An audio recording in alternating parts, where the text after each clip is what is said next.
I was sure what the hell was I was doing up here, but you will know. So ladies and gentlemen, welcome to We Stop at Mike here at the Hideout one more time. Last week, because of some schedule mishap, we ended up doing poetry right outside in the patio with a little drizzle falling down. But you know what? The poet said, screw this, we're going to do poetry, we're here, we're going to do poetry, we're going to do it right now. So we put it down, old school shit. Old school shit.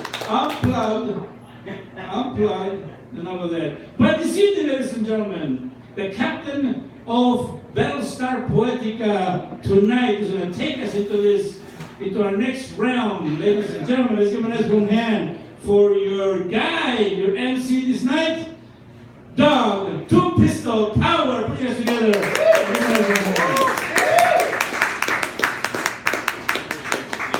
Gregorio Gomez, ladies and gentlemen. Yeah!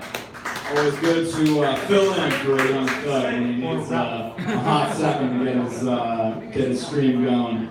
That could sound bad in the wrong context, but fortunately that seems to go over everyone's head. Ladies and gentlemen, it's the Hideout. It's Rich Poetry at the Hideout. We're still here, still standing, still strong. Your reflexes are too fast. Still seeking.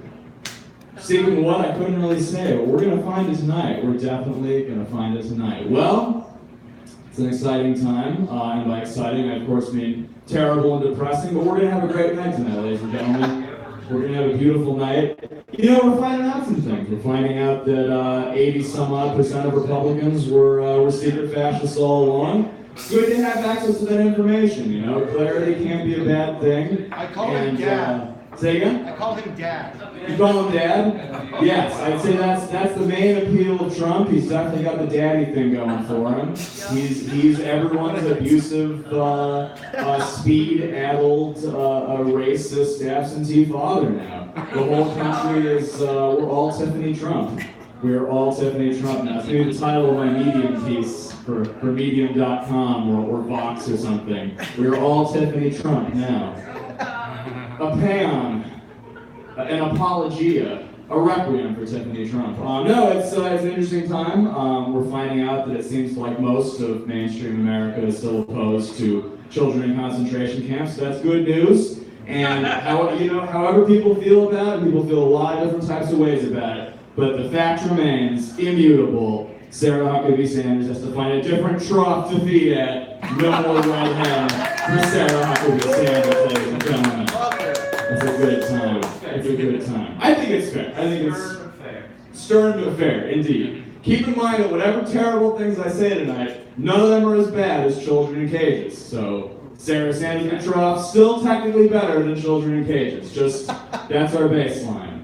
No, I'm cheering the end of civility, the death of civility. I think for a long time civility was a mask for many terrible horrors hiding behind a mask of politeness.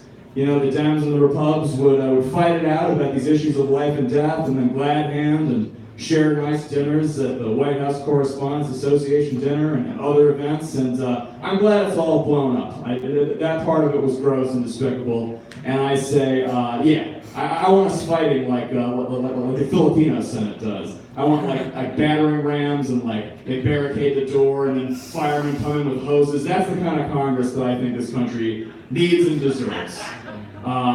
Civility is the hero we deserve, but not the hero we need right now. Much like Batman. Yeah. Amen to you, sir. I'm gonna read. We're running church tonight. It's church. CHUUCH, church. And yeah, we're gonna keep everyone apprised and appraised.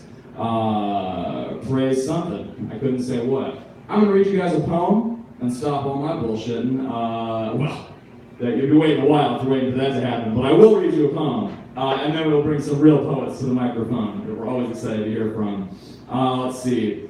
You know, I was flipping through my poems. I was trying to write a poem. I was like, I don't know how to write a poem about babies in cages. I don't have any grounding for this. If anyone figures out a way to write a poem about it, maybe someone will tonight. I'll be very excited to hear it. I'm still at a fucking loss, but I seem to have written this recently in some kind of a fugue state or something. I don't really have any recollection of writing this thing. But here it is nonetheless, and I'm going to share it with you guys and then bring a real poet to the microphone. This is Cave Life, and I hope you enjoy it. And I am, of course, your host, Mr. Doug, Two Pistol Power. For joining us in real life, you get a gold star. Thank you. For joining us in real life, you get a gold star. For joining us via YouTube and Facebook, you get a silver star. Upgradable to gold if you come out. Yeah, we appreciate you. Here's Cave Life. Don't let him forget who's behind the mask. That's how Doom fucked up. Your sarcophagus is haunted, kid. Your tomb's fucked up. I'm with the ghosts and the goblins. I'm too fucked up to parade through these streets. I put my ear to the Sears Tower and ask for the cheats. Aw, yeah. I'm too fucked up. And you're not ready for that cave life. That's how you fucked up. That's Cave Life, and I hope you enjoyed it. Thank you, folks. It is a pleasure and a privilege and a pleasure to be here. 2 P's, and I guess I'm Doug, Two Pistol Powers. That makes like 4 P's or 5 P's. I don't know how many P's, but it's good to have you here, ladies and gentlemen. And our next poet is a gentleman, a scholar, a Commonwealth gangster. He's been holding us down for some time, and we appreciate him. Always glad to hear from him. He never disappoints. So get ready, get fit, get acknowledged. Yeah, that didn't really follow. The next person you hear from is worthy of a much better introduction than this. Mr. Victor Shagui. Give it up for him, ladies and gentlemen. All right.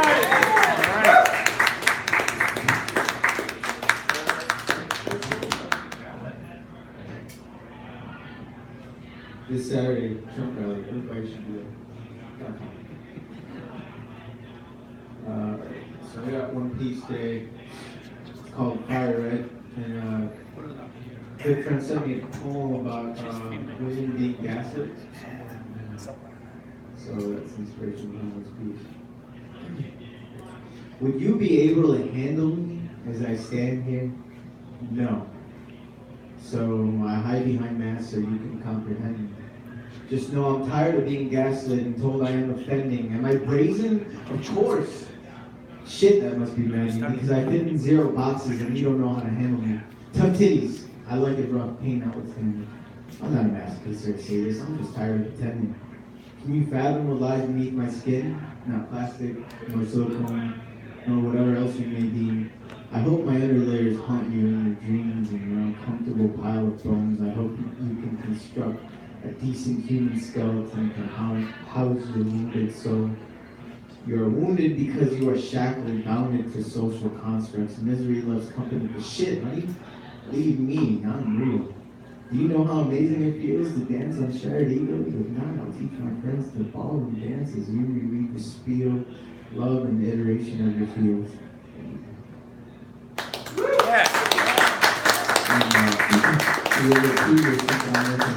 It's called Piel Rosado, which translates to rose-colored flesh.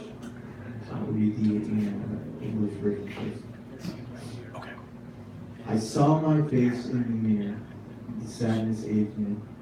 I traced the wrinkles of my skin until my fingers hurt. Some scars never heal. Underneath the pink-colored flesh, my blood is purple. Okay. And now I'm sad. Me vi mi cara en el espejo, la tristeza me hizo envejecer, trazando las arrugas de mi piel hasta que mis dedos me duelen. Algunas cicatrices nunca se curan, debajo de la piel rosada se ve la sangre morada. All right.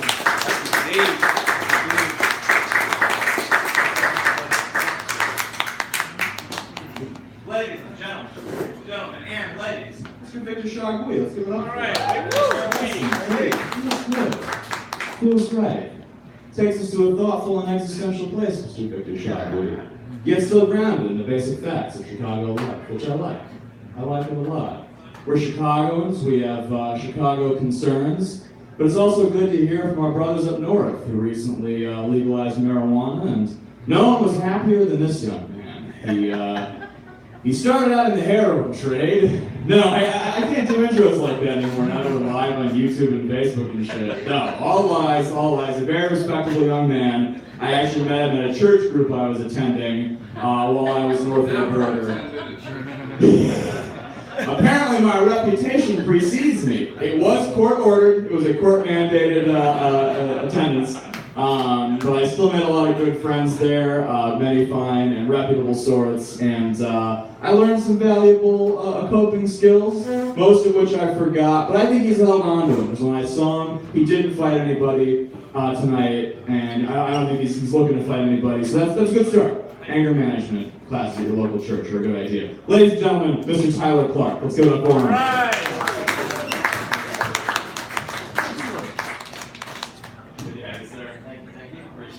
Yeah, absolutely. That's it's going to go down as the most momentous St. Joan of Arc spaghetti supper that I think they ever hosted. So these poems that I've got for you tonight, I think, can accurately be described as me being, quote, back on my bullshit. This one's called July, December. The last of the Rainier cherries are $8 a pound, so I almost leave them behind at the Jewel where I do my shopping. But then I taste the smell of Lake Michigan from the cold tap in the bathroom of a house in Palatine where I am no longer welcome. Thank you. Yeah! And I think in keeping with the introduction, these next two poems are inspired by a couple of saints, specifically two of the 14 holy helpers, which if you guys check them out. This one's to St. Blaise. Bless the throat and everything we pull from it. Seal with unburned candles the route towards want and the heartstrings passed along the way. Watch us, swallower, like magicians pulling scarves. We'll say anything. Tonight I'll dream of deft blades, a man not dying right away, crust of sand massing at the edges of the wound, his working mouth, his dumb eyes. All the verses in those candles, all the secrets you can fit inside a matchbook. When the flowers come out, actual flowers, I'll first think of the price and the dinner I'll eat after I turn them to gold, and all the things I'll buy. A new coat, the names of trees I've never met, the tongue you'd need to talk to smoke. All right. All right, all right. And this is called St. Pantaleon for Someone Else. This is for if all else fails. This is for the just in case. This is for the lemon in your Coca-Cola, the crease of the grass on the backs of your legs that I hope to see some summer that isn't this one. This is for all those invincible seconds and the one funny joke that stretches out to fill them. This is for your coat with the shredded lining and the phrase only you can feel. Keep me in this earthbound hour, in some small corner, a thing brought in on the paws of dogs coming in from the rain, or whispered into the cracks around your door. Promise me another bottle after this one, or a photo I can study in search of movement. Give me words that make my mouth itch, your name that warms the air around me, and a real prayer, that ulterior music filled over and over with one refrain. This all goes on. Thank you. Yes, indeed.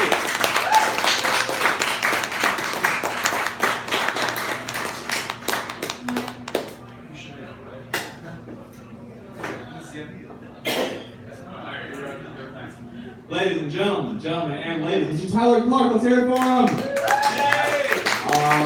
Yes indeed. I think he's still here, the Somali man. You can probably still catch him. Best tamales in Chicago. He left. So let's play. He's gone? He's gone. He's long gone, ladies and gentlemen. Maybe you can run out and chase him like the ice cream man. You can run him down. But up next, we've got a young lady. Let's give it up for Miss Isabel Lara. All right.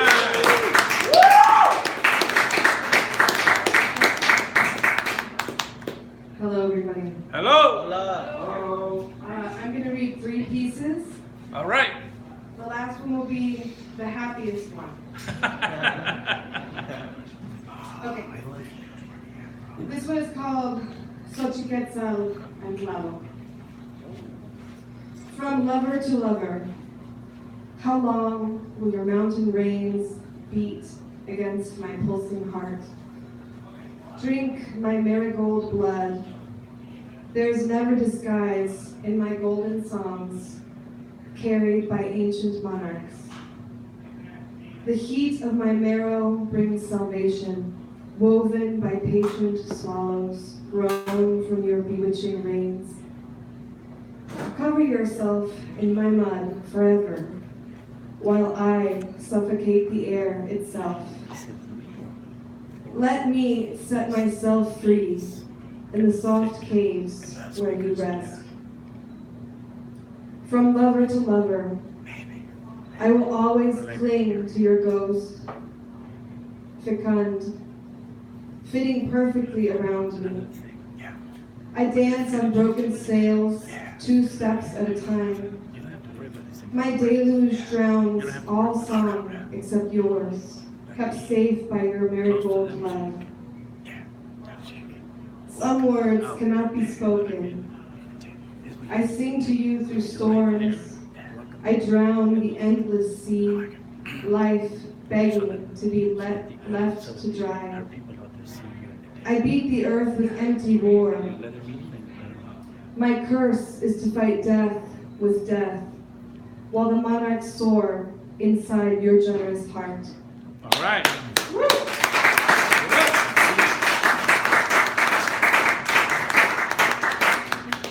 This poem is called Bajo el Sol. If you are bilingual, it will be easier for you.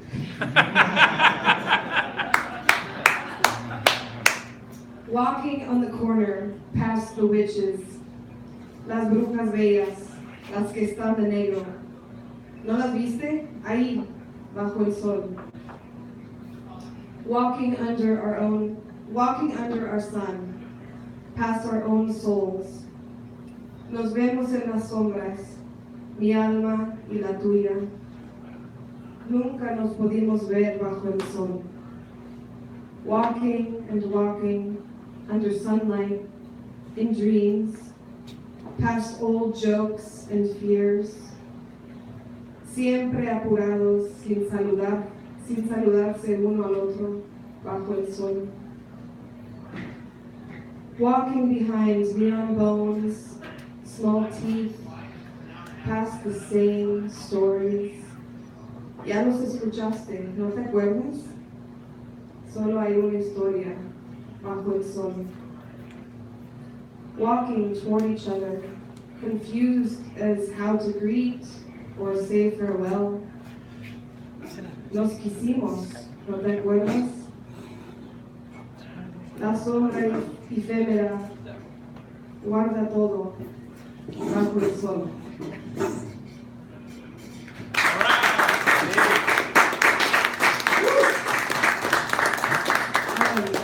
isn't so much a poem as, well, I wrote it today, and I called it Musings on Why I Truly Love the World Cup. The World Cup is upon us. The round of 16 knockout stages start on Saturday. I am neither a fan of capitalism nor the idolatry of athletes, celebrities, politicians, or countries. I'm not a nationalist of any kind. I'm not particularly good at football. I still don't understand the offsides rule.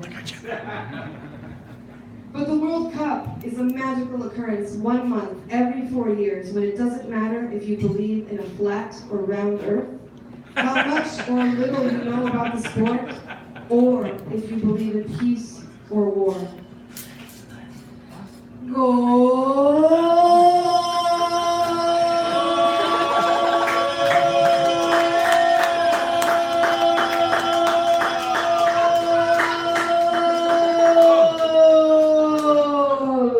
Is the primal shriek of joy during these 4 weeks.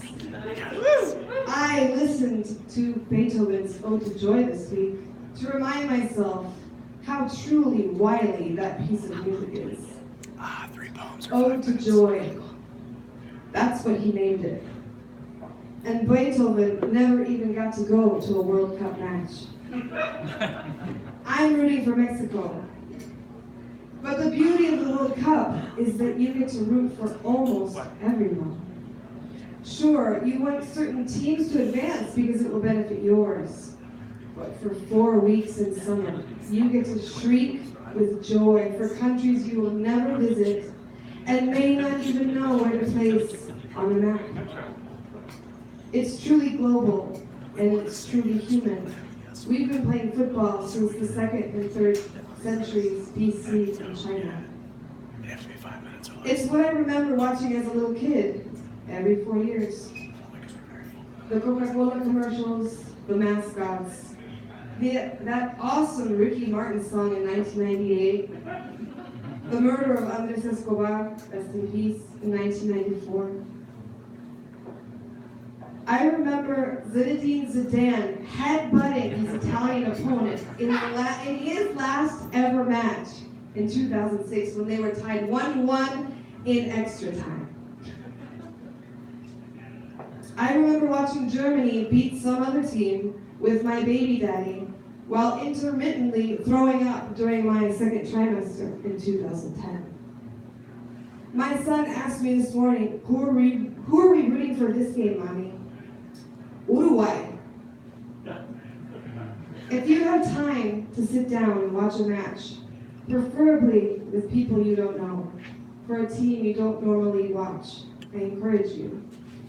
It seems silly and it's indulgent, but we keep doing it over and over again, and we keep shrieking with joy. Just make sure to watch it on Telemundo.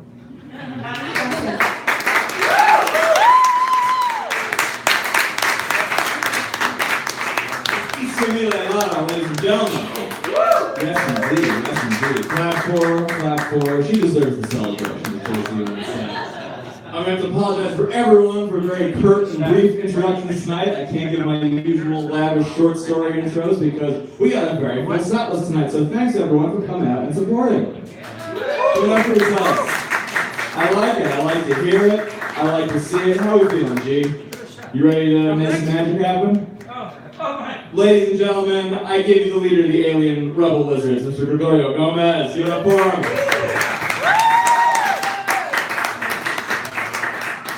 I'm surprised I didn't know I was going to do this. I just came here to listen. Actually, thank you everybody for being here. Glad you're all here. I've been getting a lot of messages from friends who are from out of town. And they go, and since we've been streaming, they go, oh, I wish I was there, I wish I could read, that kind of stuff. So I'm gonna read a couple of poems since the poem I was gonna read is mine, is right now busy being a camera. So I'm gonna skip that one. And I'll read these 2 good friends of mine that unfortunately can't be here for one because they're not even in the goddamn state. So hold on, I have to take a drink from my chalice and holy water like a good priest.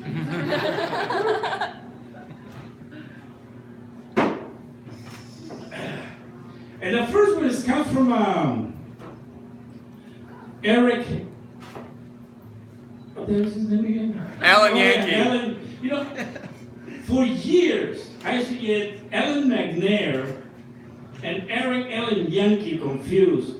Not because they look alike or anything like that, but Alan, you always threw me off. So this is from Eric Alan Yankee. And I hope I don't screw it up too badly.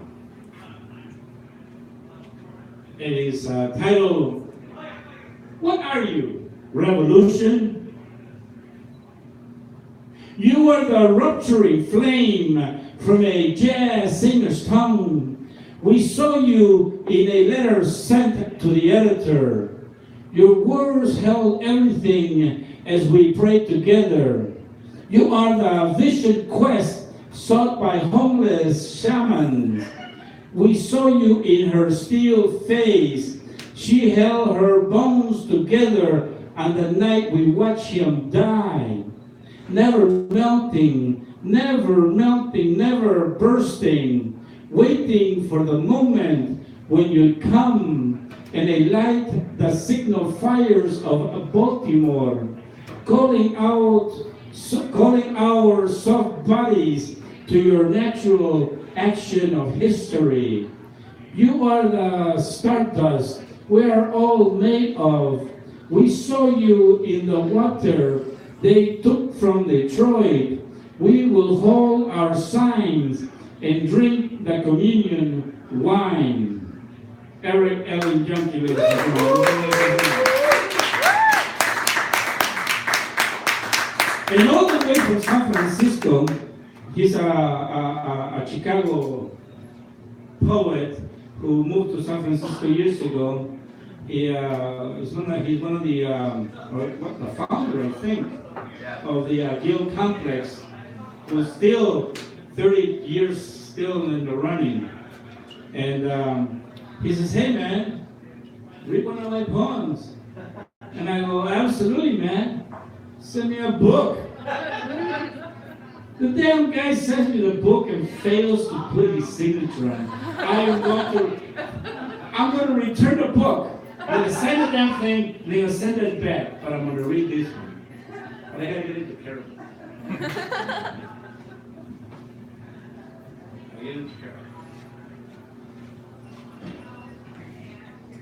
It's titled Brain and Ice, the L Train poem by Michael Ward, a famous poet.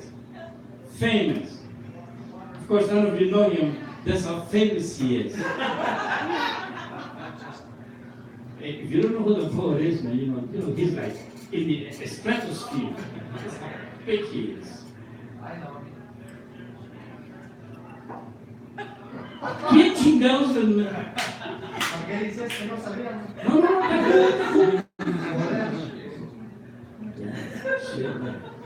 The Mexicans threw me under the bus. That's diversity. Hey, you're all wrong people. As far as I'm concerned, we're all Mexicans according to Orange.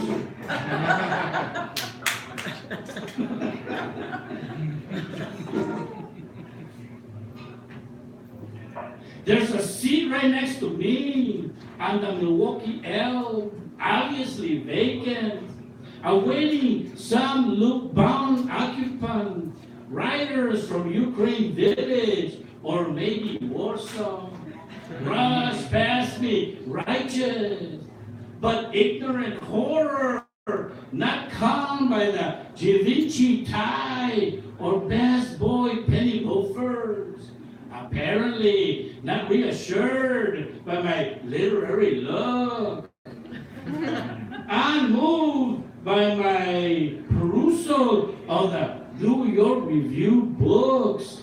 To them, I am Cabrini Green, strapped to an attaché case, and for instilled fear of being robbed, stabbed, raped, or worse, converse with incoherently. They dare not sit next to me. I am the color purple. In a navy blue overcoat. I am Baker Thomas on his way to work. I may be Nat Turner on urbanized revolt. I am Mandingo with a big, thick Toshiba laptop. I am Superfly with Oxford collar and a Harvard law degree. An invisible do-rag hovers above my missing Malcolm X shades.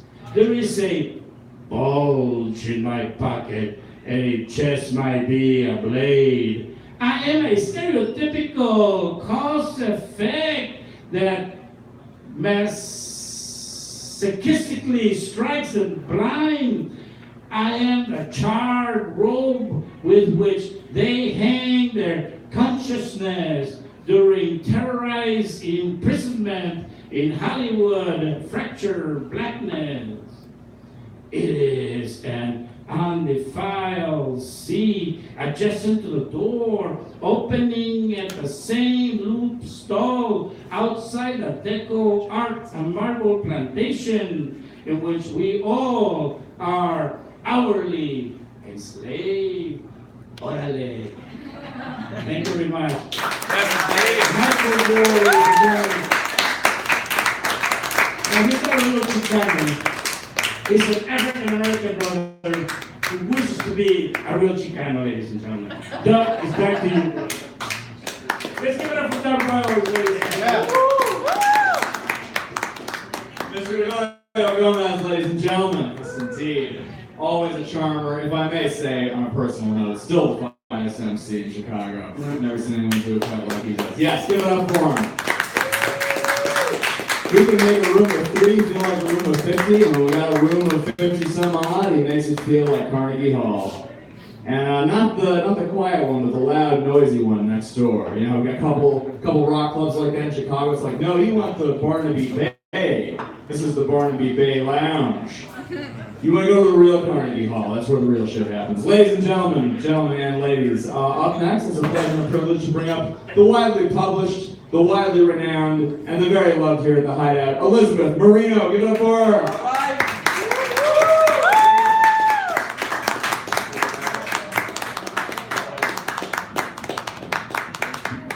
Hi. First one was, got 3. First one was written on the bus a few days ago, going to a memorial for Gamaliel Ramirez, and it's called Oak in the Maple, for Gamaliel Ramirez and David Hernandez.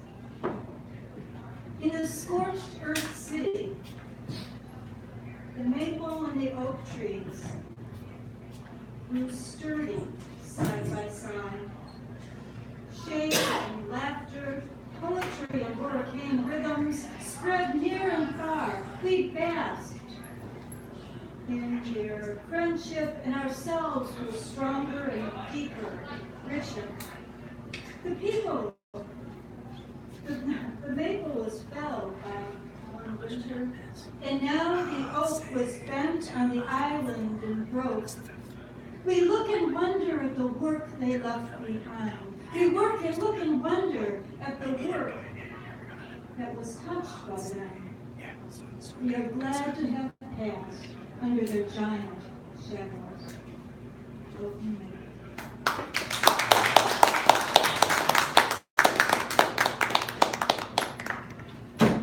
And the next is coming out in an anthology in India called Scream. And it's an anthology in response to the increase in violence against girls and young women in India, and as well as globally, but especially right now. And take your young children out of the room momentarily for this one. The Velvet Root. Troops know that the truest way to an enemy's anguish is through the direct velvet root of the vagina, mouth, and anus. Of his wife or young daughter, preferably in front of him. It is a time-tested war crime that struggles to be named as such. Here at home, the common, "I want some of that," muttered from a park bench, or as he gets off a public bus following a young girl. Studies report a girl child's appeal peaks at 13.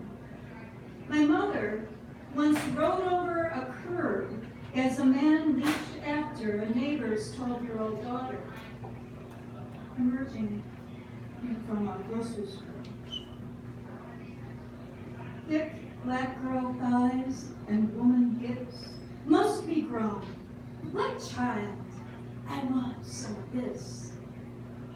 As pirates cruise the west coast of Africa and desperate parents take small sums to ensure domestic training, a possible life beyond hope,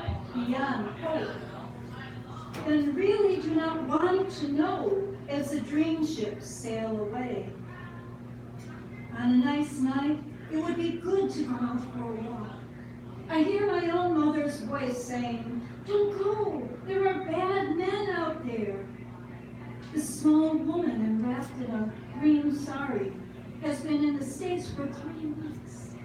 A small smile. "Where is Chicago?" she asks. Security finds her apartment and asks me to please see her upstairs to her unlocked apartment. "Life doesn't frighten me," wrote Maya Angelou, "but it does, truly, it does. The detailed catalogs of violence to women and girls shut us down. There are no longer stages for girls to play in future sexual selves, to flirt in earnest without consequence.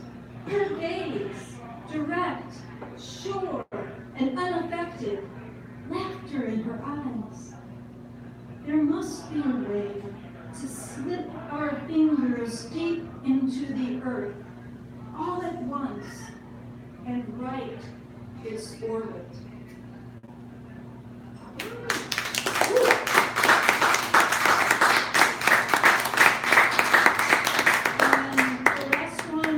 Just got accepted into an anthology out of LA called Extreme. Hey! An anthology for social and environmental justice. So, what keeps you whole?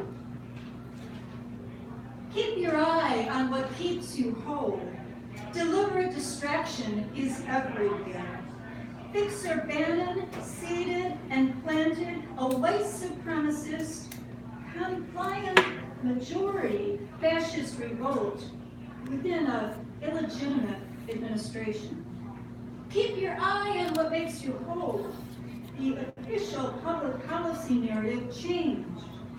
The non-outlier majority is glimpsing what was filed away in him of change and choosing here, how, and doling out a cat and shower times. You have to be channel the inner Rosalind Russell. It's the American way. If you don't remember her, ask your mother. Keep your eye on what they're not sharing that door. At the food pantry.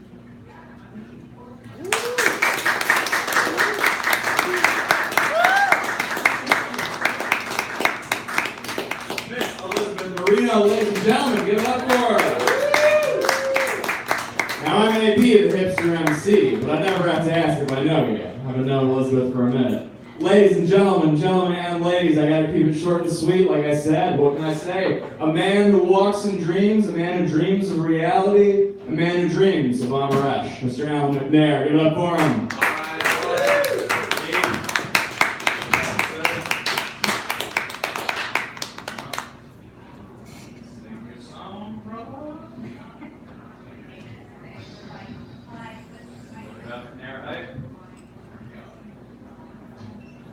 I have to apologize. I don't drink alcohol.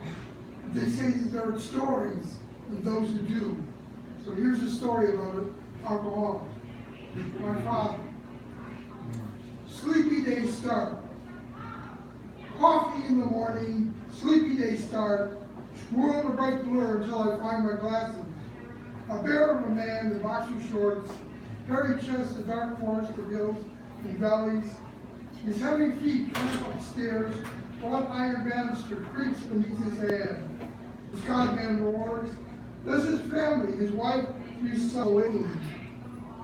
Bob and crack a door, his voice explodes. Quiet meditation. Disturbing all, still transcendence. He shakes my shoulder, percolations of confidence, resolve and wakefulness. Crimson spiderwebs crisscross whites of his quick shifting eyes. Falling in the depths of mind, he says, "You'd better get dressed for the trip downtown." Coffee dribbles from chin that is doubled by life's own reality. Well, I have to.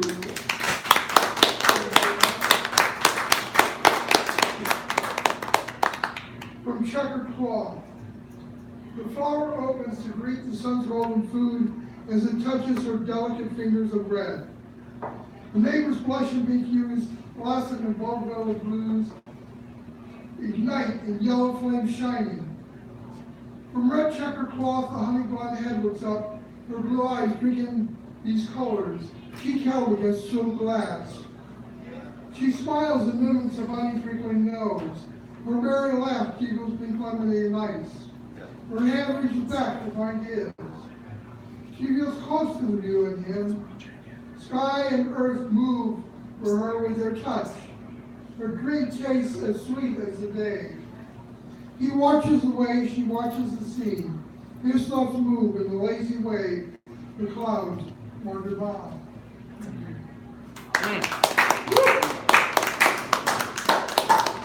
That's going to be close to furthest perspective and years from the furthest perspective to close. From red checkered cloth, revisited. From the flower's golden petal to the color sap within, a river almighty flows all through long stem and fluttering leaf. The chilled glass of pink lemonade is only another form of this frozen bliss. Held against a cheek whose cold red jewels brush life's fluid to the surface. The atoms within her blood spin dizzily with the close contact of icy glass against cooling skin so radiantly fresh. Miniature planets revolve around tiny suns. Two hands touching, lightly squeezed, galaxies of atoms race within each. The rush to closeness without mirrors the flight of molecules within. From red checkered cloth, strong weaves of a special sacred pattern. Two bodies and souls entwined, love from its root grows outwards. Thank you very much. Yes, indeed. Yes, indeed.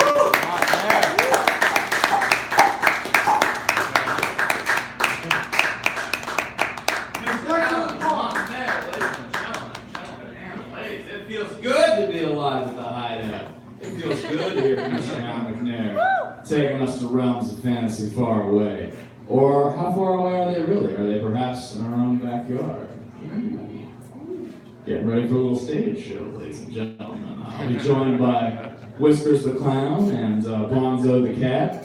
They switched names due to a lost bet. Up next, ladies and gentlemen, we got a fellow who I'll tell you all about, and then you'll know him.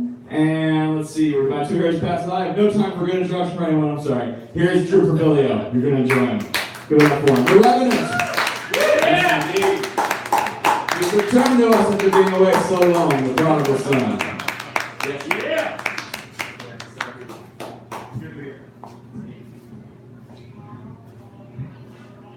It's been so long since I've done this acting, but I've done it before.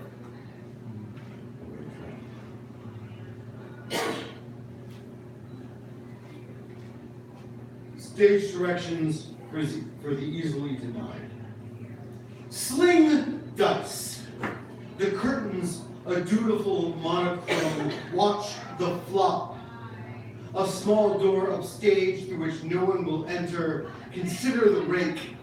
A table is set for supper. The points, the vigorish, squash, a turkey, fine linens, a place where linear thought is a vice. Norman Rockwell in a drab tweed perched in the corner, shackled with rust. No one sees him. These temptations are a black box.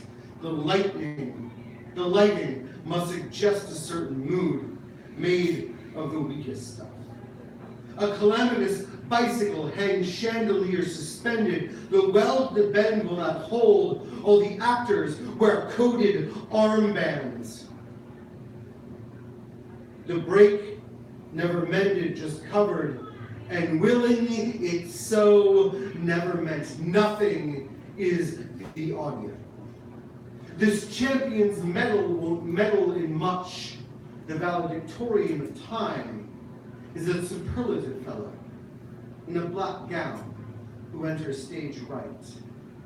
If we knew better, we would not think him deaf. He's just come in for the game. Loan him a sawbuck and be amazed. All right.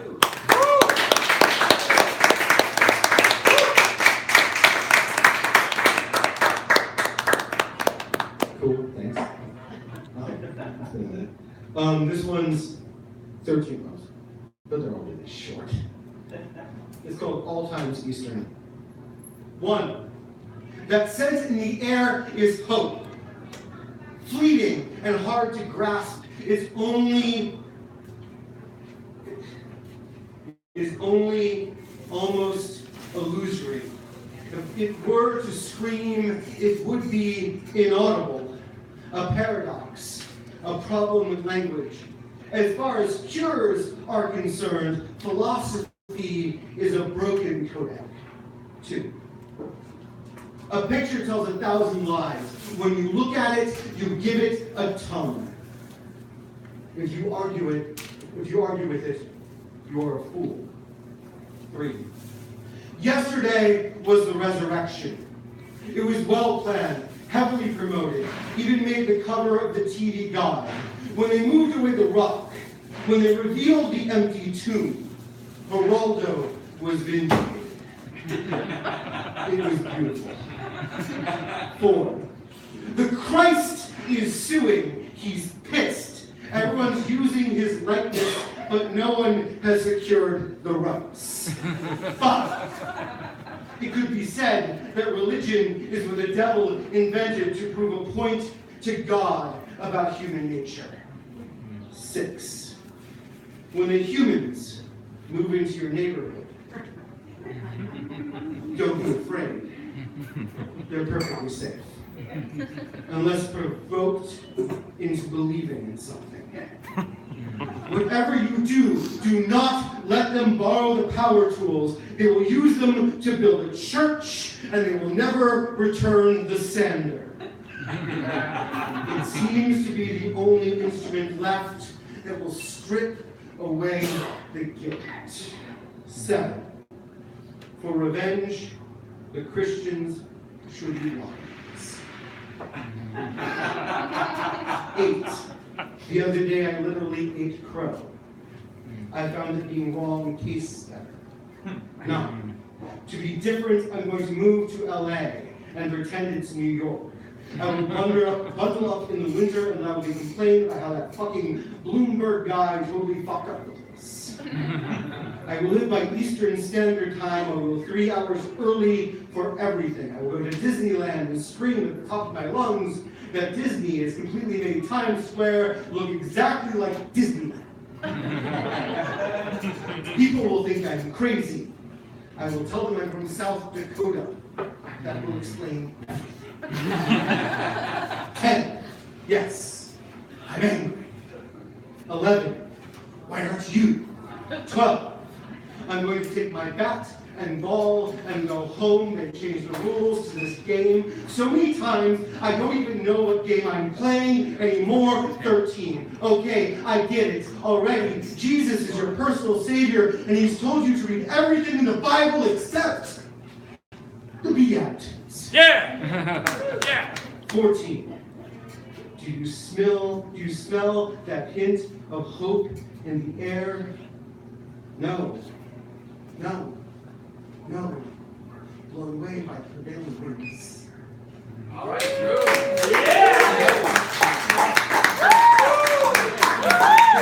There we go. Promise and things we're glad to know. Yes, indeed, ladies and gentlemen. Yes, indeed.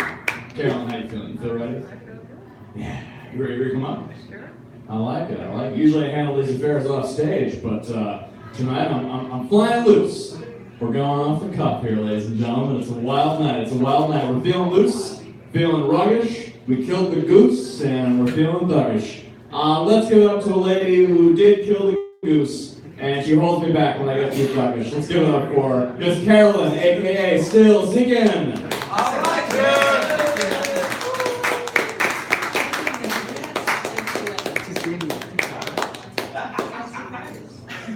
What is that? I've got a couple new ones, something old.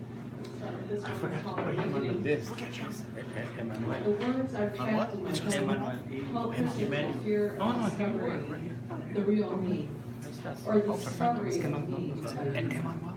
I keep silent and still, like my cat eyeing its prey, waiting for just the right time to spring to life and capture what is mine.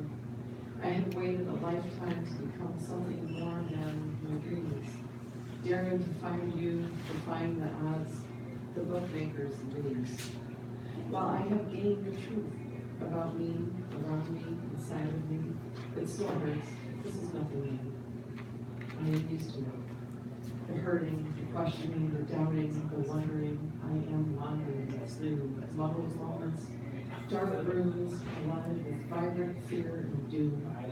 Just like you see in the movies, except the movie is actually me playing out the scene, waiting for my cue. Waiting seems to be a theme, like a bad penny, always turning up. I am waiting to be true to myself, still hiding from the eyes of others and their judgment, abandonment, destined to be outcast my whole life through. I wonder if this is what it's like to be gay, where not another soul knows the real you, and you are hiding in the closet, hanging in the shadows, dark, murky gloom, imagining soon how you will live on the other side straight, like a razor, cutting free. Of all the ties that bind, I will fly free and sing on the day I get through.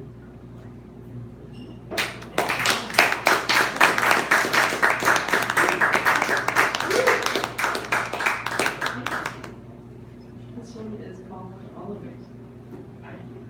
It's all right here, right on the very edge of my thoughts, day after day, night after night. I can feel it building, bubbling, stewing, lingering, like the sweet smell of lilacs in the breeze. I can't get away from it. I can't get close to it. It's stuck there, hovering all around. The sights, the sounds, breathe it in, drink it all, taste the bittersweet. When I just can't reach the places I need to go to find the relief, the release. Let it all go. Come close to me now. I need you now, like never before, because I'm stuck, cemented here, trapped and tired of wanting to inspire, spinning around and around in circle bends, but has no end as I contemplate all unfeel.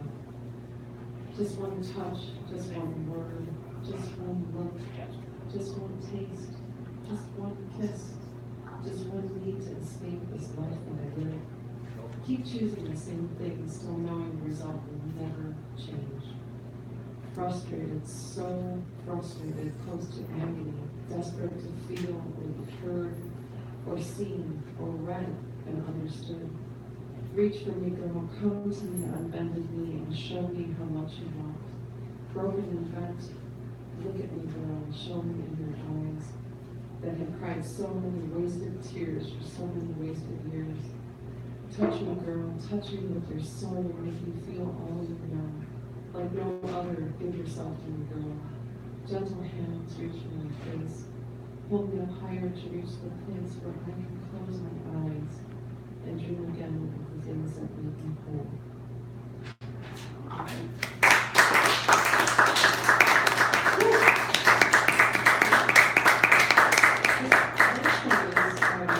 It's brand new. I just wrote it the other night. It's called The Dawn of the Summer, 2018. The longest day and the shortest night, the solstice sheds new light, illuminating dark dormant dreams under the moon full and bright, seeking balance. This is the time to set your attentions while the luminaries pull you in opposite directions with increased tensions, uncertain of the coming or going of your thoughts. I find my own scattered, tattered, and torn from the fabric of my soul. Or was it my clothing, or the pictures drawn on paper? It always looks good. but the thought escapes me now. Struggling to find the words to say goodbye. There are no directions for that. Not even my GPS can lead me safely down this path. Traveling without proper identification, recognition, no description, like our immigrant friends, hoping to find a new home, dreams snatched away at the break of dawn, clinging desperately to every last one of their children. All hope is gone. But not forgotten, we must not forget, nor regret, we are all immigrants too. Our security was a gift we didn't earn, like winning life's lottery, born at just the right place and time. I got lucky, and so did you. But the feelings escape me now. The empty fills me like the long, desolate horizon spread out before me. I see only bleak, sharp lines drawn between the earth and sky. Goodbyes I never can see. All right.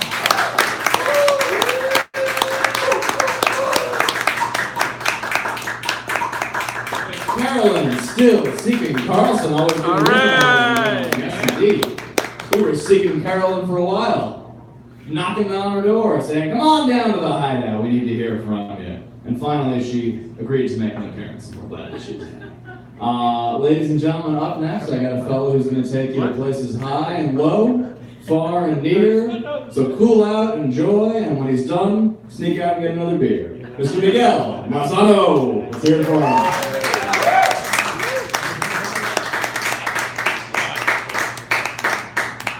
Feeling good, feeling right. Hideout living, Monday night. Do your thing, pal.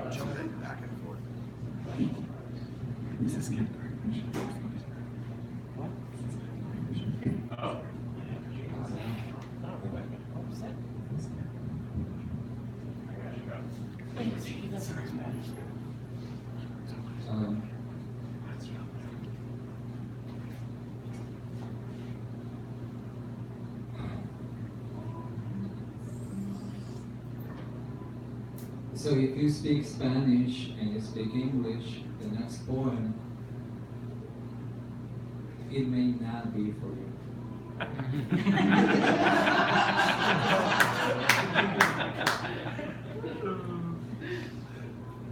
Chipo, chique, chico, chimo, chitu. Chico, chimo, chio, chico, chia, chipe, chili, chilo, chim, chite, chila, chilum, chite. Chiel, chimun, chilo, chite, chila, chiki, chima. Chila, chiri, chila, chite, chila, chia, chico. Chi, chica, chisi, china, chiri, chie, chise, chise, chipa, chila, chipor, chisa, chiwa, chite. I know you guys don't understand, but it is all about God. It's up there. Go.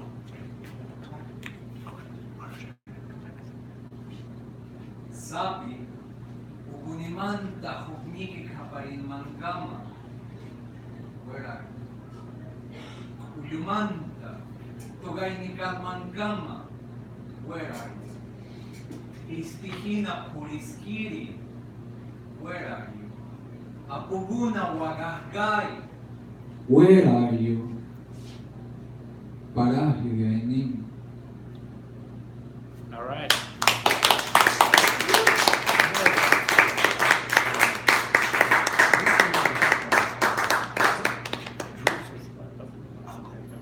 This is moonwalk. Evaporo. I throw myself into the puddle. Do you know that in the tranquility of water, the stench of the background wouldn't change me? If I come back, I will leave the dead squad, because this is a mess. What's happening here? Everybody knows. You know it. They know. I do not. I inhabited that space, and the way I felt, released from the coolest of all my life, I was afraid of your stone. Then my eyes turned, and my mind raped me with instantaneous ramen noodle soup. I asked for volume, because I can find a place or budget and I almost never sleep. But the idea of your wide awake eyes makes me come to what you know. They know. Everybody knows what it is. You look at me with curiosity, inequality soothes my eyelids, just as the socks have been there. I tear out an eye as the forbidden page from my favorite book, because I don't want to see him cry, hurry to white noise without sense, almost natural, deaf like the stones of the river, because you'll know, they know, everybody knows, but me. You left to harvest who knows what, without rain, without sun, too cloudy to know, maybe because the coolest doesn't not understand that living everything eats when it dies and it goes through a map of scars and centellas to leave the graves without a shot in the head. Like this is a young story, while in the dust I pull and pull my limbs without delay, and while the cheese loses me in his chapel of flowers. Absent, do not judge me before I say a word. Static, lacking word and blackness of an infamous swan.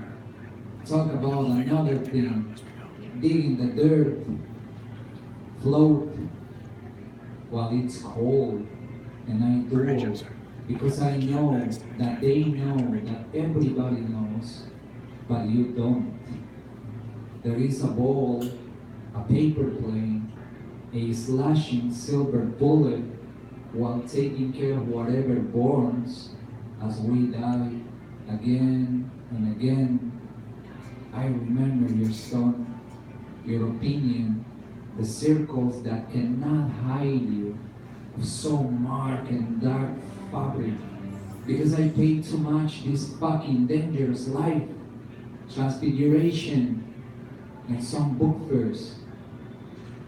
Jennifer, I ask you to give up the coolest thing of your whole life, because everybody knows. Nobody knows. Me neither. And you. And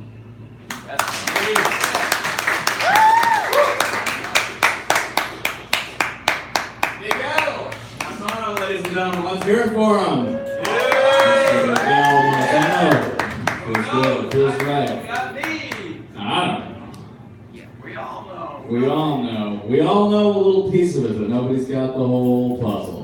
But some people have the whole pie, and the pie is blueberry, and it tastes good. Ladies and gentlemen, come to the Hideout. We'll show you the way, son. With badass poets like Ricky Mason. Let's hear it for him. All right.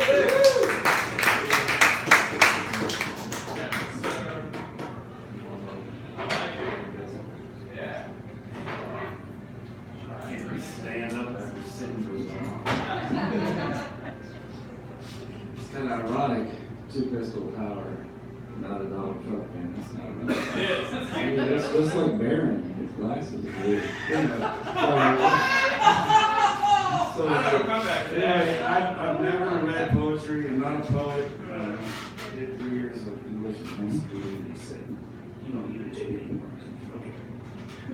Anyway, first poem, 97 degrees. So it's hot sun. 97 degrees has lighted up my television screen.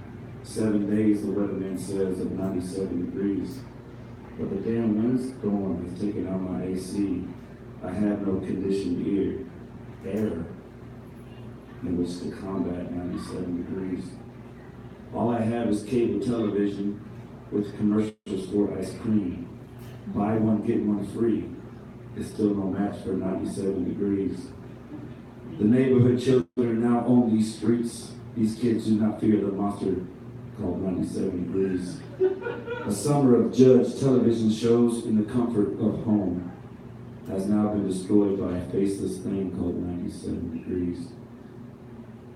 Perhaps if I had a job, then my workplace may have AC, and I would not worry about dying at the hand of 97 degrees. So I was in the Air Force for a while, like 4 years, and this Mexican dude, I'm sorry guys, his name was Michael Alexander. He had no middle name. What the fuck's up with that? I don't trust you.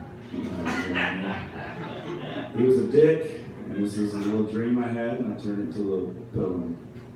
I say what I mean, and I mean what I say. What's my problem? It's been a hell of a day. You see, I worked all day. When I woke, it was dark. I rolled up into work, not a single place to park. I walk into the door, put my uniform on. I go get a drink, but the Coca-Cola's gone. I put my card in the computer and boot it on up. The boss says you're late. I said, I don't give a fuck. I put my card in the computer and I boot it on up. And I just repeat what I said because I don't give a fuck. You see, I went to sleep this morning, not last night at 10. When I finally shut my eyes, we were 3 hours into REM. So write me a pink slip or bend me over your knee. But either way it goes, I ain't getting no more sleep. With a man off my back and the booty not complete, I stare blankly at my computer, wishing I was asleep. A man with more stripes rolls in. I can hear him down the hall. I find myself praying that he stumbles, trips, and falls. The boss puts on his coffee, burning it, making sure it's hot. The stench is so bad, it makes me want to take another shot. The day drags slowly on. The printer won't stop humming. Mason, in my office now. I think I know what's coming. Why aren't the TPS reports done? I should only tell you once. These reports that no one will ever see, they must be done by lunch. After lunch, I appease the man. After lunch, I appease the man. After lunch, okay. These reports that no one will ever see, they must be done by lunch. After lunch, I appease the man. Where was I? Set the reports down on his desk. What the hell is this, he asked. The grammar you used is a mess. Passive voices for cowards. Don't you want to be my friend? Fix this shit right now. I'll be sure to have your head. 3 more times, I write the same report. 3 more times, I write the same fucking report.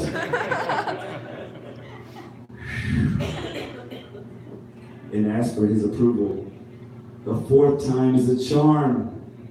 I'd rather have a wisdom tooth removal. I hand him my final copy, file it into the file that is never read, then shred the one you did the other day. It's all above your head. I head outside the office thinking my day is finally through. That's when I hear the music, and so I throw up my salute. A couple more minutes and the anthem is wrapping up. I feel like running for my life as I jump into my truck. I head towards the gate thinking this day is about to end.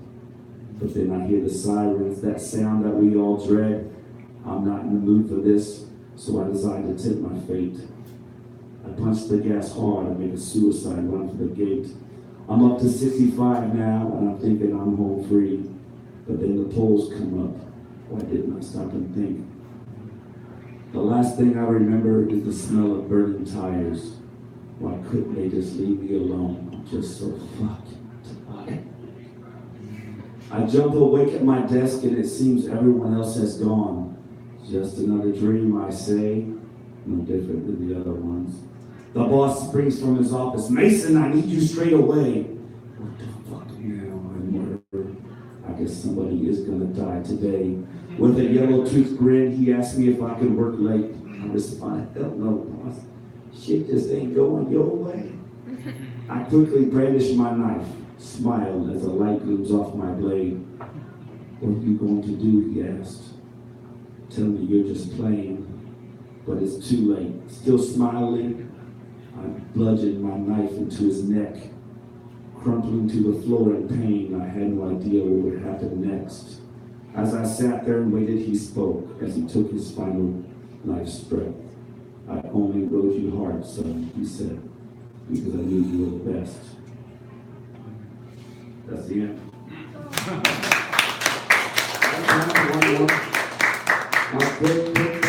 My lover has died today, how sad I am.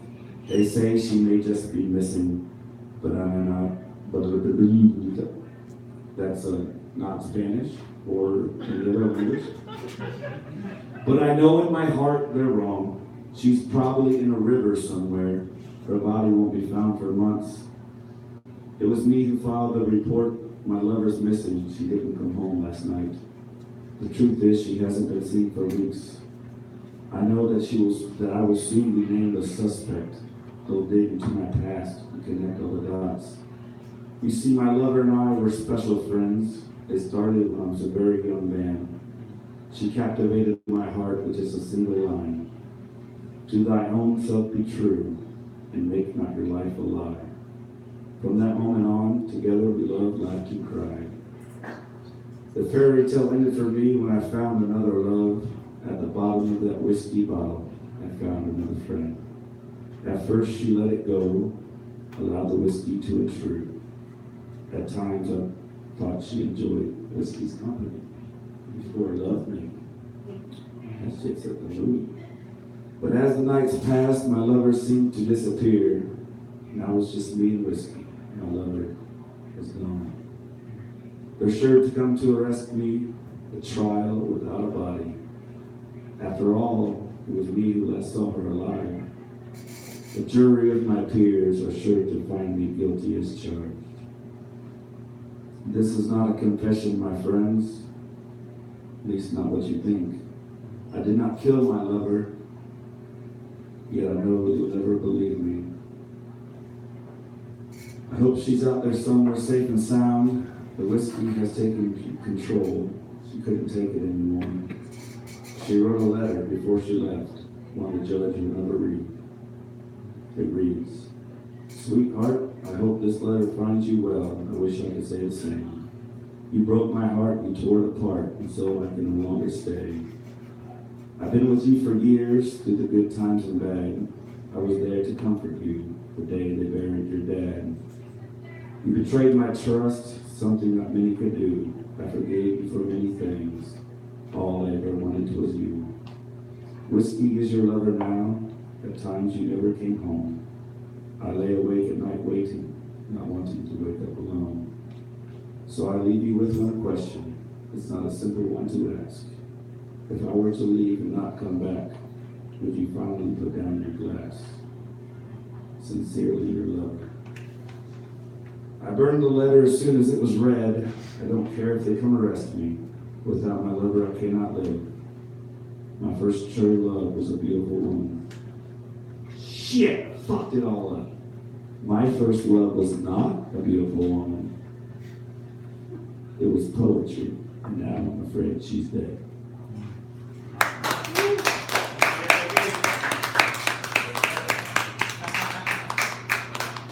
Ladies and gentlemen, recognition. It's good. Yeah. It's good. Yeah. Give it a great hand for Hideout. Remember me, gentlemen. Right. It feels good. It feels right. I like it. Ricky, in spite of all that dark imagery, I'd still like to add you my LinkedIn network. Yes. No. Well played. Ladies and gentlemen and ladies, I'll tell you, actually getting compared to Baron Trump with glasses is still a step up for me. People used to tell me I look like a young Steve Bannon. So clearly my skincare regimen is working. I'd like to thank the good people at Clinique for this definite step up. Baron Trump is still redeemable, don't forget. He could turn out to be a cool person. It's not his fault. I'm just saying, for the sake of argument. Our next poetess, I hate the word poetess, I'm sorry about that. That's okay. It's this thing's taking a nosedive, this introduction's already falling apart. Anyway, our next poet, ladies and gentlemen, has an unusual last name. It's with a K, I hope I have that right. Give it up for Catherine with a K, ladies and gentlemen. Let's hear it from her. All right.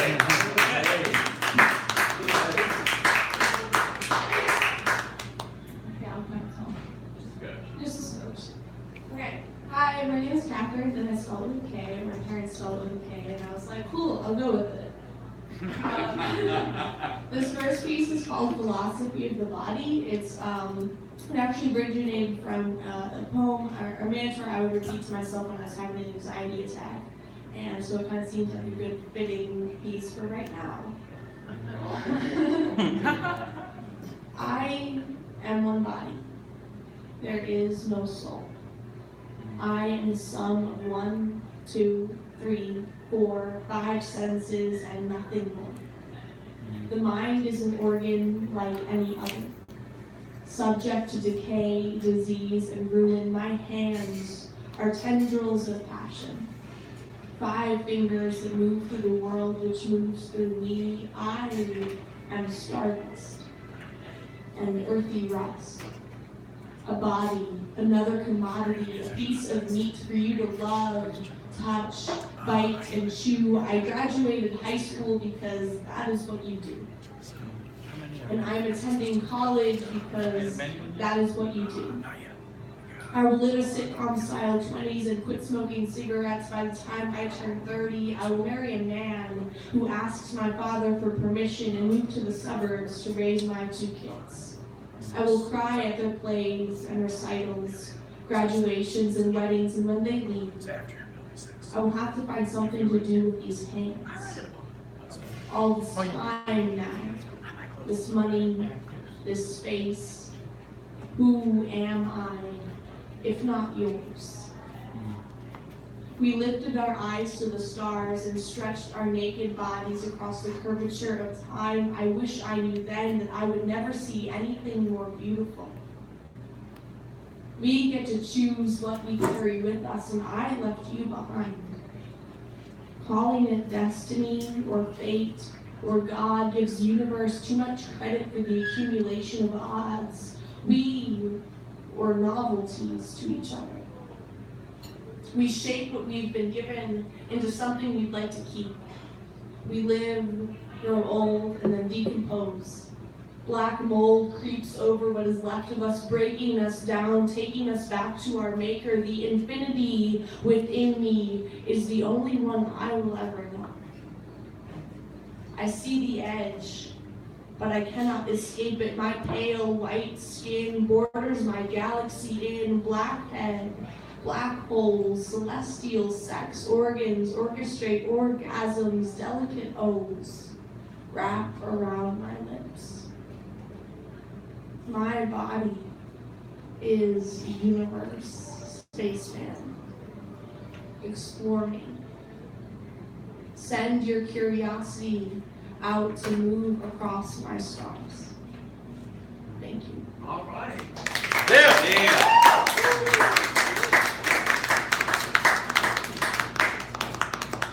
So this next piece is pretty short. It's called Grooming Habits. Here's a piece of advice. If you have a friend who is depressed, don't ever tell them, I just want to save you. This stuff doesn't really work like that. Honestly, most of the wounds I have, I gave myself. I'm still working on telling myself to reach, I do, but then I get distracted by what falling feels like. And I like it. This morning, I looked in the bathroom mirror and saw all the things I swore I'd never be. And then I brushed my teeth.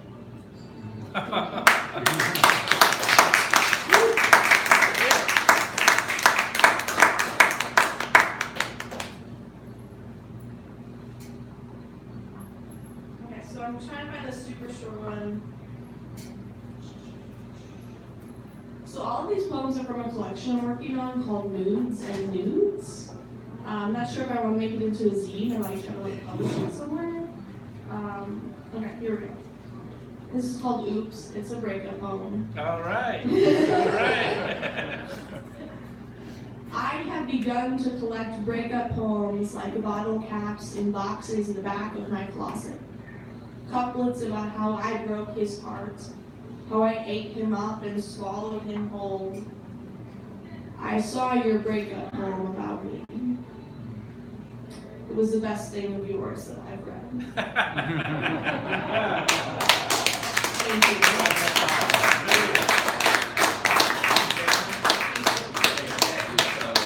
Capital with a K, ladies and gentlemen.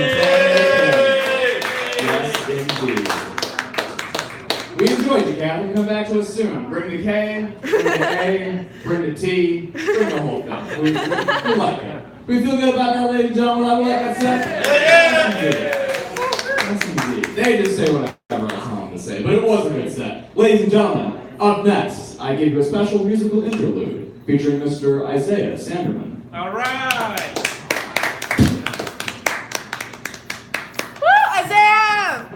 All right. Hopefully the piano is in tune.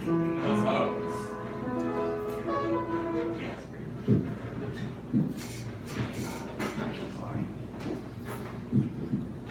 Hello, everybody. My name is Isaiah, and the gentleman hosting tonight has been super generous in letting me use his piano. Oh, it's gonna be too dark. I just came here to enjoy the night, but I had some music and This one you can see. This one is play a song dark. called Jesus Came to Earth. Started writing this when I was 16 and finished it when I was 20 after now. Mine is It's Android. kind of sacrilegious. Anyway, so we can see him a little I don't bit. get any offense if you believe in Jesus or his teachings. It's not really about that, but it does make fun of some things. I think it's funny. Hope you enjoy it. I still have time. Let's go. So how we doing? Yeah, I believe it's 11:30. It sounds right.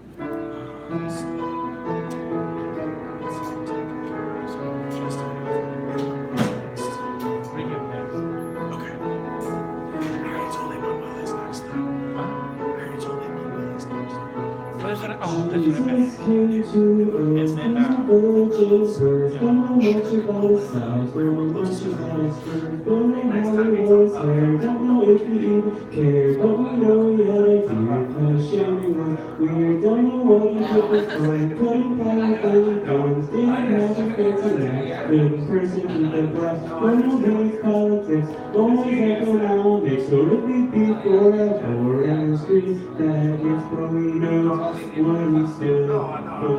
Spending other people's money on other people's wars. We know what he stood for. Scholarships for the rich and cutbacks for the poor.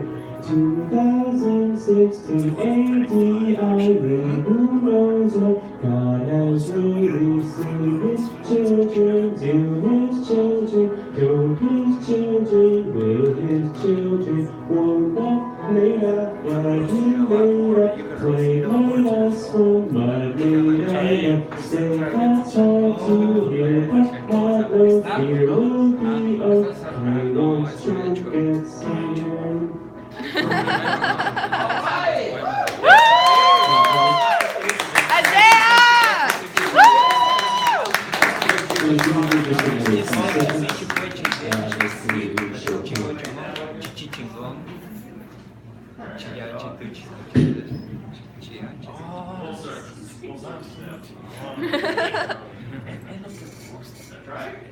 This is called drawing. I'm really good at street poetry because I'm going to answer for the best. Okay, what's up this? I started drawing when I was 9 years old. I drew a picture of a cigarette holding my dad. I drew my friend Jimmy with his third nickel. I drew a picture of this kid Randall who had 2 nickels but no friends. When I was 11, I drew a comic of this girl, Michelle, stopping crime just by being pretty. She giggled in a bad way at me, but when her friends weren't looking, she squeezed mine. And I drew 10 pictures of hands that day. I wanted to draw it so you could tell the person with the hand smiling without giving myself away. When I was 13, I drew 4 hospital beds, and I drew each of my family members in one, and then I drew their coffins as statues. When I was 16, I drew Chicago in the shape of a dollar bill. I drew love as a CD in a locked freezer. I drew God as a people-colored crayon and earth as a paper. When I was 16, I drew my 9-year-old self with God in a coffin, buried with a crayon while people are buried with crosses. Thank you. Thank you, Isaiah. Isaiah Sandman, ladies and gentlemen. Yes, indeed. I'll tell you what, I attended a lot of Sunday school in my life, but I didn't pay much attention. And if I had paid attention, I'd have a much better joke with which to introduce our next poet, Mr. A. Manuel. Let's give it up for him. Hey, Manuel! He used to go by Manuel, and when you come around and people go, hey, Manuel! Now he's like Manuel. That was awful. It's Mark Maron style.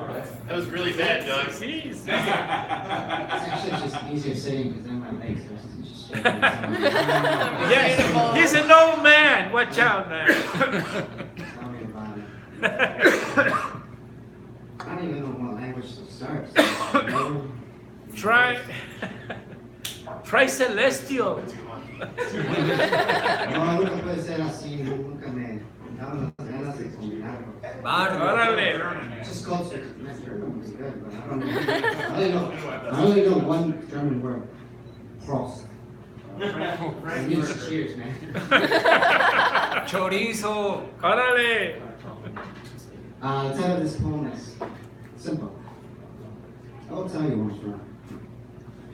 I'm from the place where dandelions have been drizzled with blood on a sunny day, and the resonance of chauvinist fascism still pierces the windows of my neighbors, as if the Angelus were bellowing for days without coming to a stop. See, nothing complex, nothing that should be hidden among the banned books of shame, just as simple as the napkin that wipes our vulnerabilities.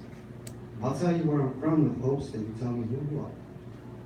You and I, we share much in common. We share hope. It can be better. We know and understand what had been promised. I'm from the place where houses sleep with the eyes of my friends, which serves well-intended meals. What do your houses serve? How would you greet these gestures that make the rolling roll come to a halt?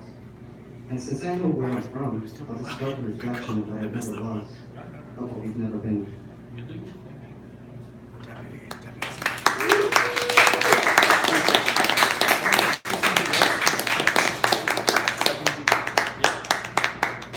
So this next poem will definitely be in Spanish. Azar. La cúspide de mi fortuna no son 2 idiomas. Residen en la autopista de la síntesis de siglos evaporados en días. Sé de dónde vengo y cómo sucedió. Un foca en un plano que no requiere luz. Eso es más bueno.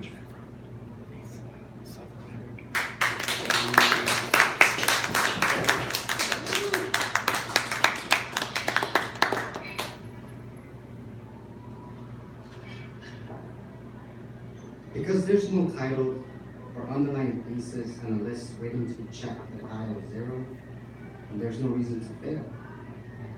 Reruns make me reminisce, honey makes me go, pizza brings me dreams from a sewer come true. Honestly, what is it what can be said?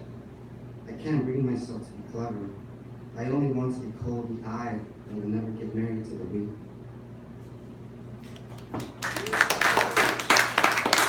I was really fun poem. So I was listening to Catherine. I believe your poem was Growing Tips? Yeah. It reminded me of something, and decided this was good poem to finish on. Fortunately, it's in Spanish. Unfortunately,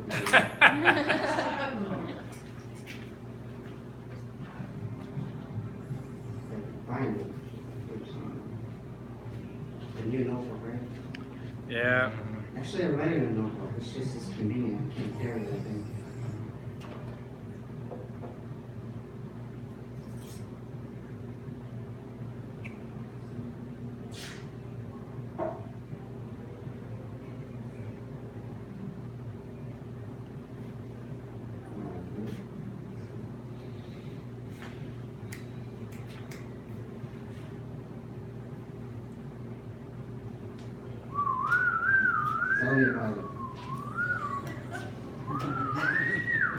There we go. Hey! I was about to throw him on the chair. A Gerardo Herrera. Lo peor, sabes que no puedes hacer nada. Solo observar la silueta de la amistad caminando su corredor de arrepentimientos. Corredor del bosque. Retirándose quizás el último adiós. Ese angosto pasillo que cruzamos varias veces en la infancia y comentando protagonista del tiempo. Esa ventana que ahora miro, esa ventana donde tirábamos globos de agua, solo la travesura era cierta. Esa ventana conoció su coraje. Ahora lo cierto es que se sabe lo peor. Ningún gesto ofrece salvación. ¡Órale!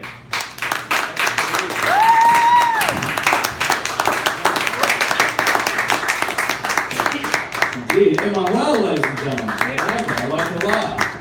I've checked with representatives of the Mexican American community, and apparently I'm not getting away with that Emmanuel, hey, comma, Manuel joke. It's a little too corny, a little over the line, and so I won't be joining you next week. I'll be digitally replaced by Christopher Plummer for all subsequent appearances and retroactively. But it's been a pleasure serving you, and I'll try to end my career here on a high note. Ladies and gentlemen, I give you a man who is a gentleman, a scholar, a socialist. Can I call you socialist? Sure. Yeah, I like it. Call him a socialist. Evil socialist. Evil socialist, an evil socialist. So picture him with a rose on his lapel and a scary mustache, and a big green hat and a big red sash. I give you evil socialist, Evan Reynolds. Let's give it up for him.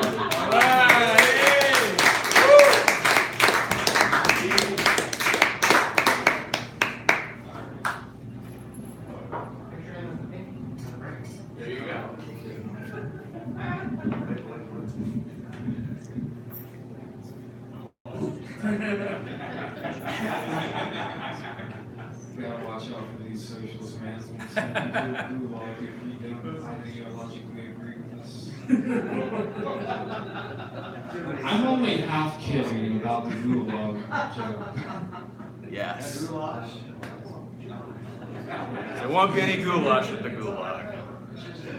Goulash, yeah, that's Hungarian. But,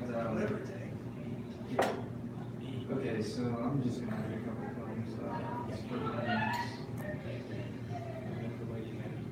fragments of my body scattered across the floor in no particular order. They seem to cluster in correlated trajectories, graph paper delusions, representational organs, each piece of the fallout, a victim of separation, science creating the world in its image. My image is terse, refracted constellations, loose federations, subjects and objects torn apart in no particular order.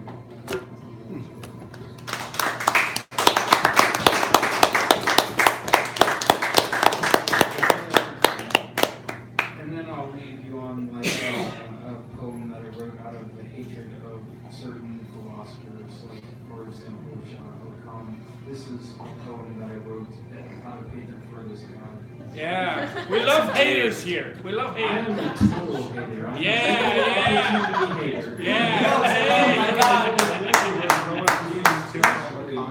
Fucking Donald Trump, man. But it was funny too. That's a good one to hate. But yeah, this is a more subtle hate. This is called Dear Lacan. The epigraph is a quote from the French philosopher Gilles Deleuze. Dear Lacan, shit on your whole mortifying imaginary and symbolic theater. I crawled across the mirror on a paper straw. I crawled across the mirror. I'm sure you've done this same dance since. I'm sure you've done this. I blow my nose in reverse. I blow my nose. I'm sure you've done this same dance since. I'm sure you've done this. I crawled across the mirror on a paper straw. I crawled across the mirror. Thank you. All right. Yes, indeed.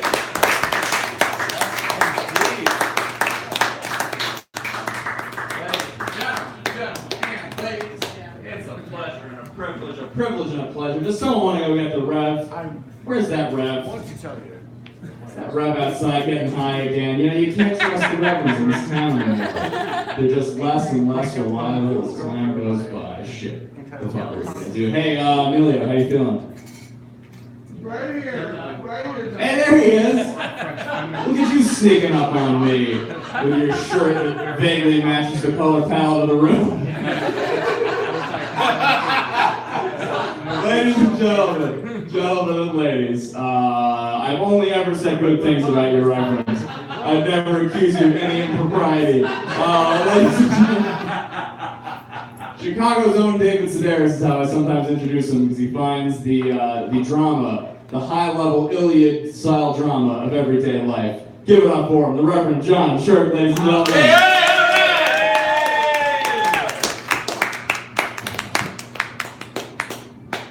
You missed the whole Jesus thing. You're out in front. I always wonder how you talk about me when I'm not here. You're Jesus? No. But I know a guy. We'll talk later. So these are for Trooper Filio because I haven't seen him in forever. Hey. This first one is a little older, so maybe you've heard it. I don't know, but I think you will find it appropriate to the times. And the next one I know you haven't heard. So the first one is when Christ moved into the city. And the epigraph is from Matthew 25, 44, and 45. They also will answer, Lord, when did we see you hungry or thirsty or a stranger or needing clothes or sick or in prison and did not help you? He will reply, I tell you the truth, whatever you did not do for one of the least of these, you did not do for me.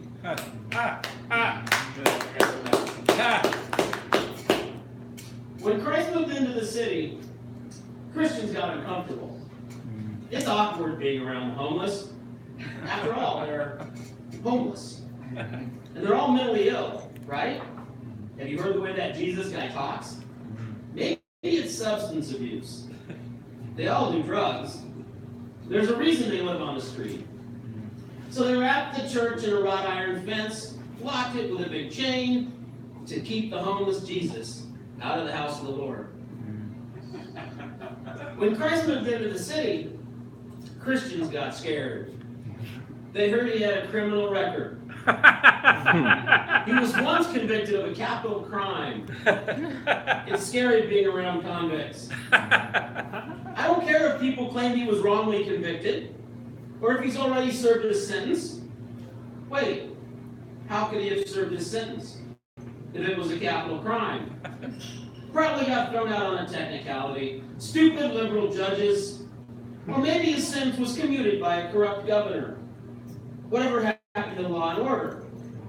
So they installed a state-of-the-art security system, video cameras, motion sensors, the works, to keep the church safe from the convict Jesus. When Christ moved into the city, Christians were terrified. He wasn't American. He's from the Middle East. They're all terrorists, right? Terrorists are terrifying. He didn't speak English. Stupid immigrants. This is America. Who do you think you are? If you want to live here, learn English.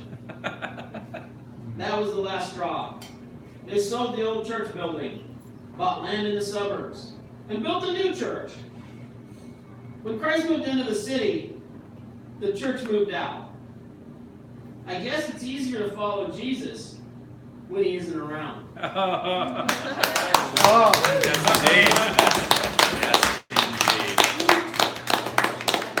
this one is for Drew, who I think would agree that Christians have really messed up the church. And they're, for the most part, doing it wrong. And so maybe it's time for a Christianless church.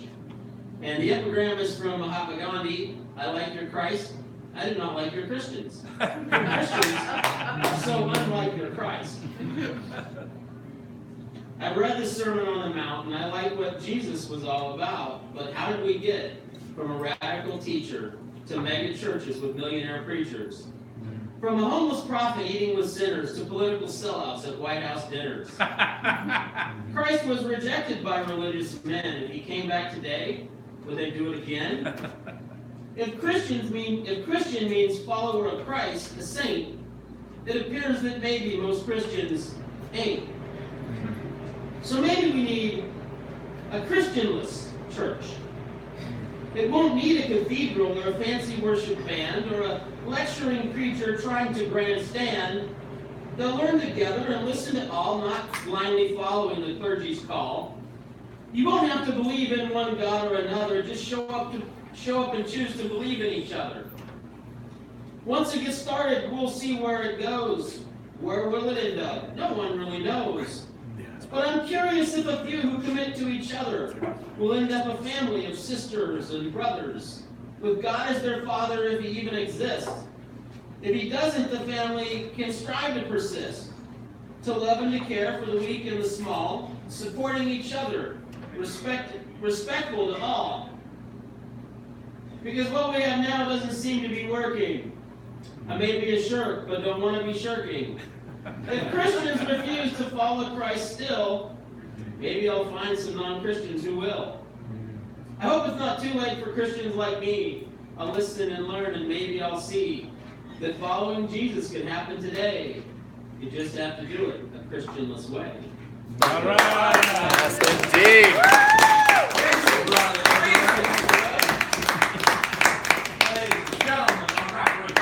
Sure. We always like to hear from the Reverend, but he's still sometimes a Reverend. Yes, sir. Sure, ladies and gentlemen, never shirks his responsibilities to the community. I'll stop, I'm sorry.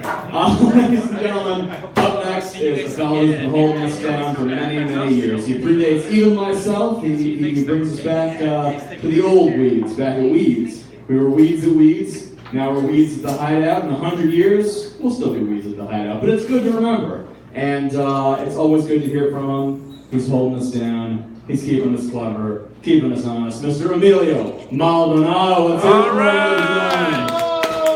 Yes, indeed. Even when we were reading out of a cardboard shack behind an Aldi, he was still there. Just me and him, yelling at the night. You know. Good times. We got it. Personally, as a white person, I like this fellow quite quietly.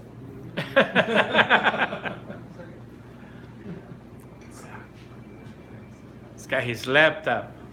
He's got his Toshiba laptop. I think it's immaculate. Doug always had a nicer cardboard box than I did. Yeah, it's true. That's that right there, that shit. Yeah, it's true. Mine was double corrugated and shit. It was even in that alley. It was not fair. So really quick, just two things I wanted to comment on. One, yesterday, and I guess like pretty much for like the month, it's been Pride Month, Pride Weekend. I think that's, I'm glad that there's, I know there's a lot of people that bitch and moan about, all this. Why are we giving recognition to these groups? And it's like, fuck you, man. It's like, because you were shitting on them for, a really long time. So it's like, fucking time that there's a lot of notice and appreciation and love being shared and really celebrations of love is what a lot of these events tend to be. Even if those of you who grown about them, feel either nervous or bullseyed, maybe that's for a reason. The other thing I wanted to say is, just big ups to the people I read tonight. Those are ones that I heard and those that I didn't. It's cool to come up here and show your words, All right, this is a growl. Sometimes somebody else made a piece of music or a piece of art or a film that serves as a love letter that you can use for someone you haven't met, or someone that's going to come along, or someone that's been around, or someone you used to be in but wasn't and is now and is out and is dancing and playing fucking scotch or parcheesi or fucking Yahtzee or going tap dancing on other people's strings of lives and pearls and strings of strings and string theory. And then it's just Adam Levine with a new beard and people are going, that's awesome or that's ridiculous. And it's just 2099 and 1934 and Groves and Azure or Teal Or Sea Green and Coral Reefs just doing their thing. And it doesn't matter how many broken hearts you had, or how many times you stubbed your fucking toe, or took your toys and went home, didn't get no jelly in your donut. How many times you decided to play drums and all you busted with spoons?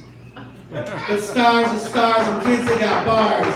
And squads roll deep. Whiskey shouldn't but can be sour. Corona is almost an embarrassing summer. Spotlights like to warm a room, sweat a brow, illuminate late night thoughts, illuminate indistractable moments of shadows, and that glisten shit that happens with eyes. And then there's candles and a neckline. And I can't even talk about that shit that much. All right. Yeah.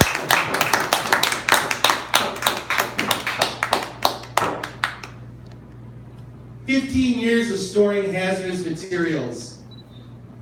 I dumped double the operating capacity in the last 2 years. All that filth contaminates everything. I didn't have anything else that could help me contain it, that could safely break it down. This toxicity has altered my DNA. I worry about passing it down to future generations. I used to hate. Stop. Now I'm feeling this judgment again. Darkness is burrowing itself again nicely, comfortably in its familiar place. I'd scream out a bolero or a Huckleberry LeBeau song, entiendo los gritos de los gitanos, son míos. Siento la muerte de otro presumido valiente. I yearn for a delicate hand. The job that needed to be done, the cost extracted, I boarded another human cattle train to treat another virulence. Shoulder to shoulder with liars and starved souls. I'm just not cut out for this anymore.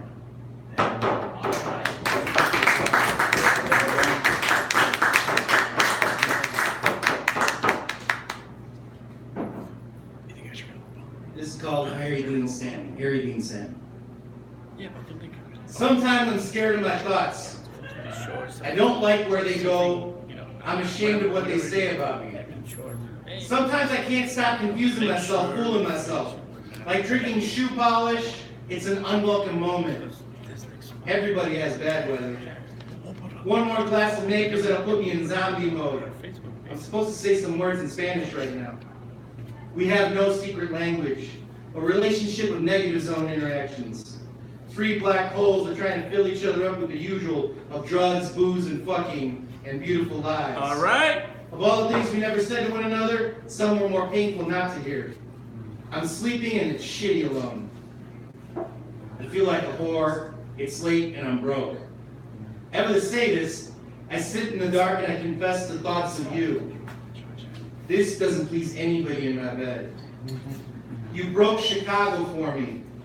Didn't I bleed enough for you? Beg, scream, a rage for sale. A dream on the stroll, getting on scabby knees, to suck smelly cock in an alley. It's my turn. Next to me is a woman that never put on a mask to hide the ugliness. You like her. We have no secret language. Never trying to hide how ugly she is. Braver than me. I'm supposed to say some words in Spanish right now.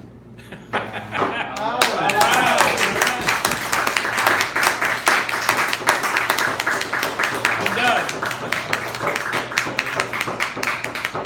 Emilio Maldonado, ladies and gentlemen, let's give it up for him. Yes, indeed. Yes, indeed. Predates even myself with the old weeds. Yes, indeed. The old weeds. It was an old weeds, but a good weeds. Now we're the new weeds. Weeds poetry. Predates even you, Doug? Predates even me, believe it or not. At the ripe old age of 15, there are still people that go back farther to this place than I do. Ladies and gentlemen and ladies, I give you a man who is a photojournalist, a photo blogger, a man who's asked me in person and in print not to address him as Chaz, and so I will not. I give you Chuck Kramer. Give it up for him.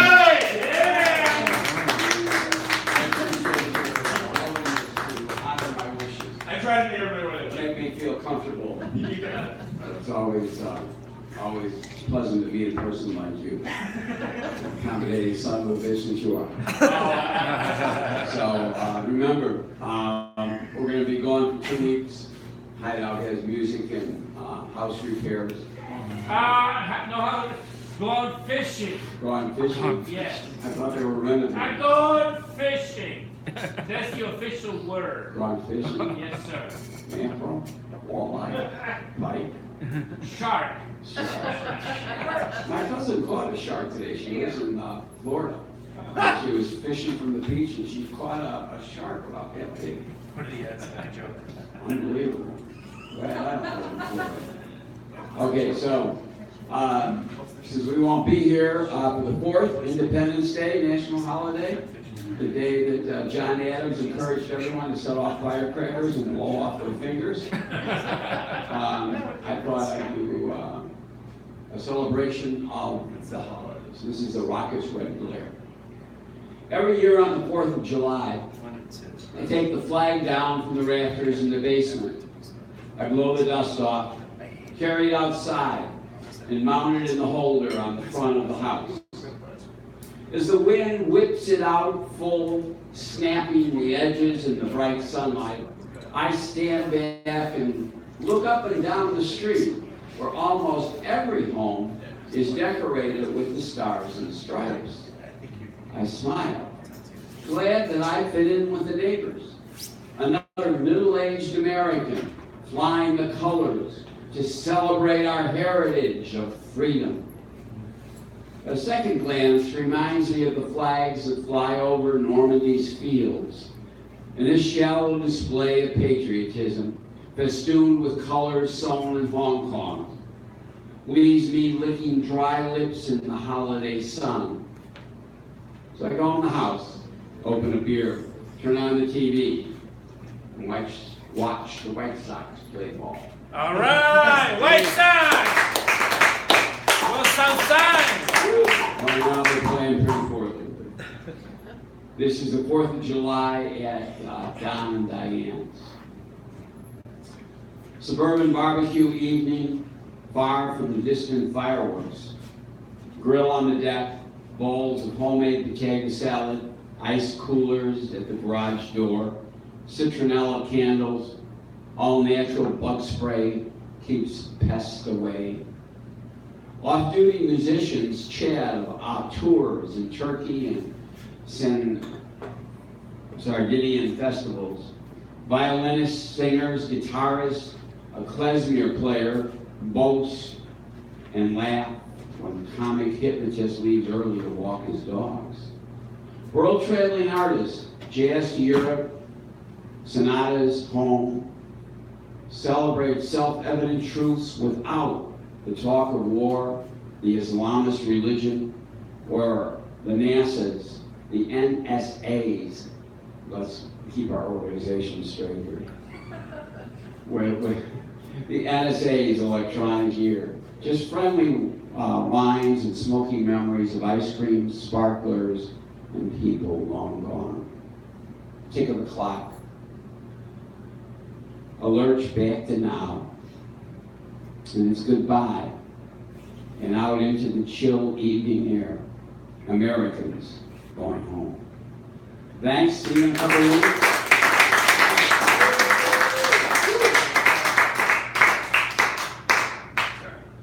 Another good set from Mr. Chuck Kramer, ladies and gentlemen. What's the closer set? Who's the closer? That's all the poets for tonight. I'm going to read you one more poem, and then we're going to let you go home to your families and your wives and your children who you haven't seen in weeks. I know how you poets are. Get home to your kids. Look after them. They need bread and dreams. Give them bread and dreams that they can hang on to.